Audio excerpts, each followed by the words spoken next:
So many people ask me on a daily basis, how do I get more protein in my diet? So in this video, I'm going to share with you 10 tips that I give to my patients on how to get more protein into your diet. If you have not hit the subscribe button yet, hit that to be notified anytime I post new content related to women's health, hormones, or holistic health. All right, guys, I did a video last week all about why protein is so important and sort of how much to get. So go check out that video to learn why this is also important, because I know that everyone's pushing protein and a lot of people are like, well, why does it matter? It matters for a lot of reasons: for hormone health, metabolic health, weight loss, muscle building. It really does matter for our entire bodies. It's the building block of every single cell in our body as well. But that video shared all about exactly why we want more protein. Let's get into 10 tips to get more protein into your diet.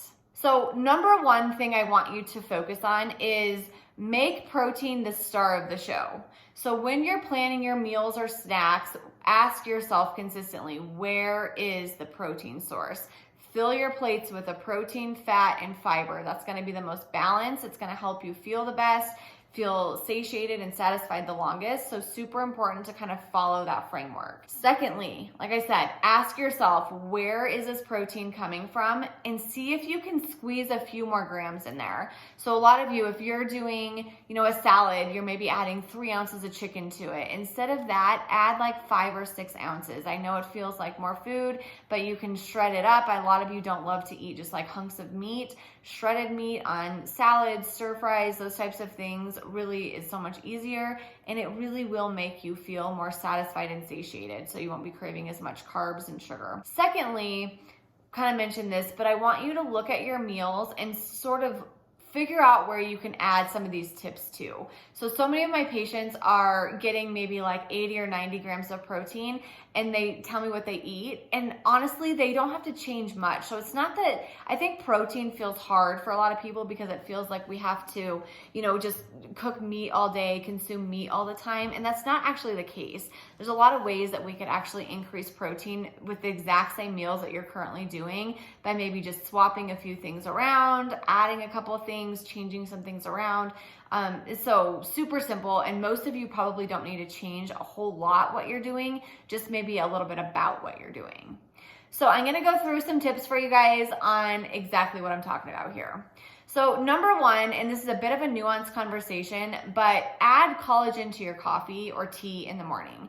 Yes, it is not a complete protein. It is missing an amino acid that makes it a complete protein, but it still does have a good amount of amino acids. It still does help in a lot of ways. So I let my patients count it actually as part of their protein. I don't want you to subsist solely on adding collagen peptides to your food or your drinks to get your whole protein content in. 1 scoop a day, I think you can count it towards your protein consumption and be fine.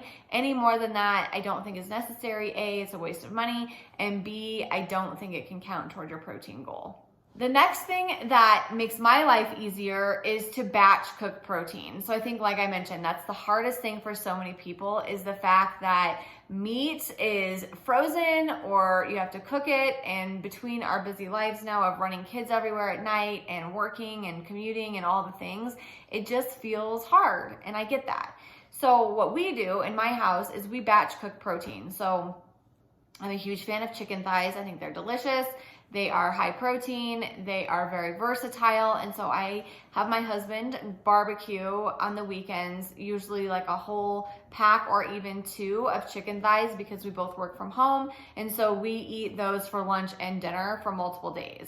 So you can make soups and stews with this, you can make stir fries, you can make Mexican bowls, you can make salads, you could make it just eating the chicken thighs with some vegetables or roasted veggies or something like that. Super, super versatile, and really just adding it to whatever to get that more protein. And there's a good amount of it, so I feel fine about eating 5 or 6 ounces of it when I do it because we've cooked so much. So I try to do that like on Sundays usually. That's like one of our things that we do. He does that. I prep some veggies and things like that. And then usually we need a little bit more by like Wednesday or Thursday. And so then we'll cook either more of that, because to me, that really never gets old. I'm a huge fan of like automating nutrition, and I really enjoy those. But if you're somebody who needs variety and gets sick of things quickly, I get that too. So get yourself like some turkey, hamburger meat, pork, any of those types of things, and that can be easy for you as well. The next one is add protein powder to your smoothies, oats, or baked goods. So in my opinion, if you're gonna do a protein shake, like get the most bang for your buck. Add 2 to 3 scoops of protein powder to that to get that in there. There's no sense in having a protein shake, in my opinion, and having 15 grams of protein. If I'm gonna drink a protein shake and go to the effort of making that, I want the most that I can, and it should be something like 40 to 50 grams. So that's sort of one thing. Number 2 is like oatmeal. Instead of just having like those plain oats that don't keep, I think they're delicious, but they don't keep you full for longer than like an hour, at least myself. And so adding in, you know, a little bit of good tasting, good quality protein powder can be really helpful at increasing that protein content there.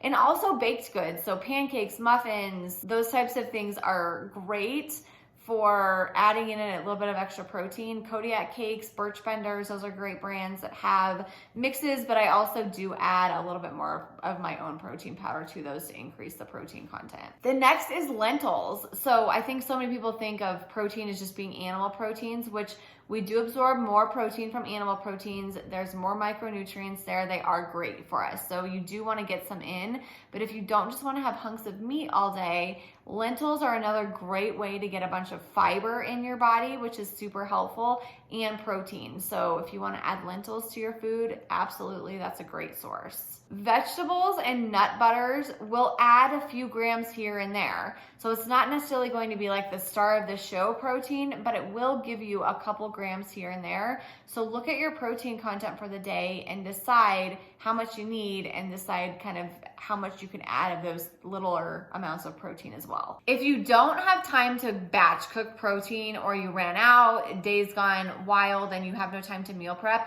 I go to the store and always have Kevin's meals in my freezer. Kevin's meals are fantastic. They're sous vide meats, which they have, I think right now I have a teriyaki chicken, but there are pork and beef ones as well. There's a whole variety of them. They're high protein, obviously they're animal proteins, super easy to cook. Just stick it on the skillet on the stove, thaw it out. They're already cooked. You just have to heat it up and you have a meal. So I always have something like that in my freezer. So for, you know, days where lunch gets chaotic or dinner or whatever, you can cook them in about 5 minutes flat.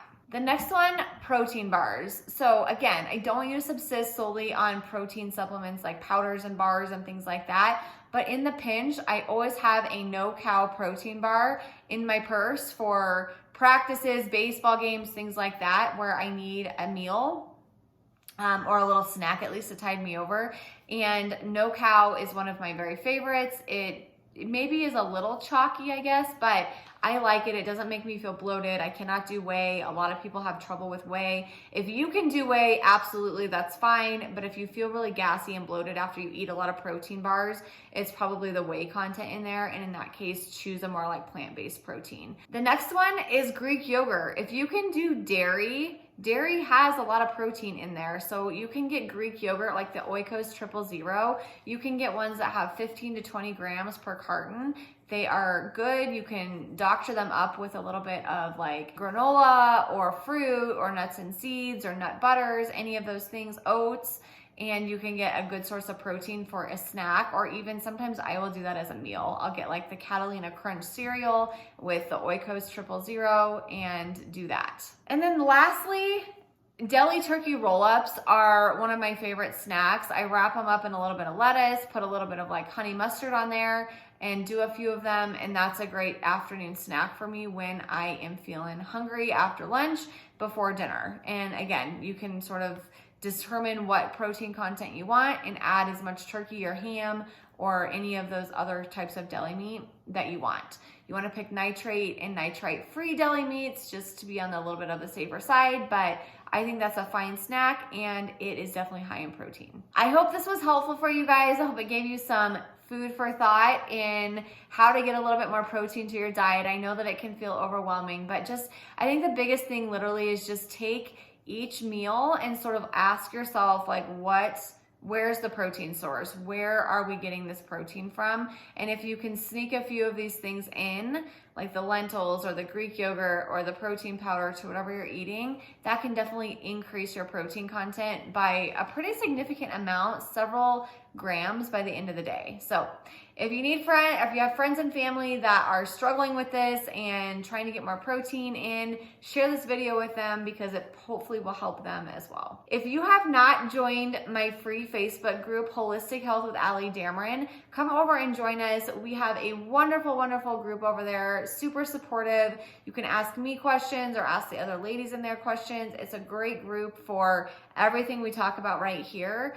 And like I said, you get access to me over there too.